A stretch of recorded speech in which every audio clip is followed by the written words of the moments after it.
Parody ഗാനത്തിന്റെ പേരിൽ കേസെടുത്തത് കേട്ടുകേൾവിയില്ലാത്തത് വി ഡി സതീശൻ. സ്വർണ്ണക്കൊള്ളയെക്കുറിച്ചുള്ള പാരടി ഗാനത്തിൽ കേസെടുത്തത് കമ്മ്യൂണിസ്റ്റ് മുഖ്യമന്ത്രിയുടെ കറുത്ത അധ്യായമെന്ന് പ്രതിപക്ഷ നേതാവ് വി ഡി സതീശൻ. അണിയറക്കാരെ എല്ലാ തരത്തിലും സംരക്ഷിക്കും, നിയമപരമായും രാഷ്ട്രീയപരമായും സംരക്ഷിക്കും. അയ്യപ്പനെയും മാളികപ്പുറത്തെയും പരിഹസിച്ച് സ്വരാജിനെതിരെ കേസില്ലെന്നും വി ഡി സതീശൻ പറഞ്ഞു. സിനിമാ വിലക്കിനെതിരെ മുഖ്യമന്ത്രി പ്രസ്താവന നടത്തി 24 മണിക്കൂർ കഴിയുന്നതിനു മുമ്പ് ഒരു പാരഡി ഗാനത്തിന്റെ പേരിൽ കേസെടുത്തിരിക്കുകയാണ്. സാംസ്കാരിക കേരളത്തിന് ഇത് അപമാനമാണ്. കേസെടുത്തതിനെ പരിഹാസമായാണ് കാണുന്നത്. കേസെടുത്തതിനെ നിയമപരമായും രാഷ്ട്രീയമായും നേരിടും.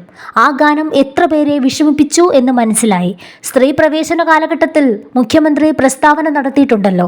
CPM നേതാവ് M സ്വരാജ് അയ്യപ്പനെയും മാളികപ്പുറത്തമ്മയും അധിക്ഷേപിച്ച് പ്രസ്താവന ഇറക്കിയിട്ടുണ്ട്. അപ്പോഴൊന്നും കേസെടുത്തില്ല. അപ്പോഴൊന്നും മതവികാരം വ്രണപ്പെടാത്തവരായിരുന്നു അവർ. അയ്യപ്പന്റെ നൈഷ്ഠിക ബ്രഹ്മചര്യം അവസാനിച്ചെന്നും ഇനി അയ്യപ്പൻ മാളികപ്പുറത്തമ്മയെ കല്യാണം കഴിക്കണമെന്നും മാളികപ്പുറത്തമ്മയുടെ കണ്ണീരാണ് പ്രളയമായി മാറിയതെന്നും പ്രസ്താവന ഇറക്കിയ CPM നേതാവിനെതിരെ കേസെടുത്തിട്ടില്ല. അതൊന്നും ഓർമ്മിപ്പിക്കരുത്. എത്ര അധിക്ഷേപകരമായാണ് മുഖ്യമന്ത്രിയും CPM നേതാവും സംസാരിച്ചത്. ഇപ്പോൾ എന്താണ് മതപരമായ ആചാരത്തോട് CPMന് സ്നേഹം വന്നത്? അയ്യപ്പന്റെ സ്വർണം കവർന്നതോ ആചാരലംഘനം നടത്തിയതോ ഒന്നുമല്ല പ്രശ്നം. പാരഡി ഗാനമാണ് പ്രശ്നം. എത്രമാത്രം പ്രസ്ഥാനം അധപ്പതിച്ചിരിക്കുന്നു. അത്ര നാണക്കേടായിപ്പോയി സംഭവം. കേസെടുത്ത കാര്യം കേട്ട് എല്ലാവരും ചിരിക്കുകയാണ്. തോൽവി സാമാന്യ യുക്തിയെ വരെ നഷ്ടപ്പെടുത്തിയിരിക്കുന്നു. ആ പരാജയം എത്രമാത്രം വലിയ ആഘാതമാണ് വരുത്തിയിരിക്കുന്നത് എന്നത് ഇതിൽ നിന്ന് വ്യക്തമാണ്, വി ഡി സതീശൻ പറഞ്ഞു.